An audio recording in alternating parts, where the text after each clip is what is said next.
అగ్ని పరీక్ష. ఒక కామన్ మ్యాన్ హౌస్ లోకి డైరెక్ట్ గా వెళితే అక్కడ పెద్ద నోరు వేసుకుని సెలబ్రిటీలు వాళ్ళ మీద పడిపోయి రెక్కేస్తారు. వాళ్ళకి ఓటింగ్ కూడా ఫేర్ ఛాన్స్ ఉండదని ముందే వాళ్ళని అగ్ని పరీక్షకి లో భాగంగా వాళ్ళని వేధించి హింసించి బిగ్ బాస్ హౌస్ లో జరిగేటట్టు, because they want to go to Big Boss house.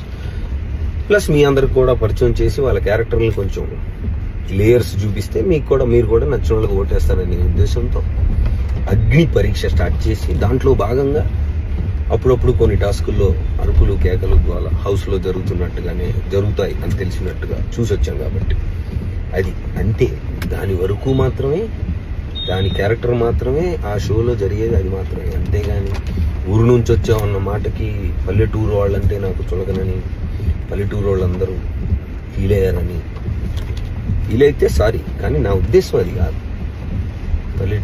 పల్లెటూరు అనలేదు నేను, ఊరు నుంచి వచ్చామన్నా. ఏ ఊరైనా ఊరే, ఓకే, సంజాయిషి చెప్పుకోవట్లేదు. బట్ ఈ లౌడ్ మ్యూజిక్ కొంచెం అనవసరం ఏమో, అంత కోపం నా మీద అనేది నా ఫీలింగ్. ఓకే, మీ కోపం లేదు, కానీ ఏమి కాదు దానివల్ల. It's a show and some things చేయాల్సి వచ్చినాయి ఆ షోలో చేసాం అంతే. Please, thank you.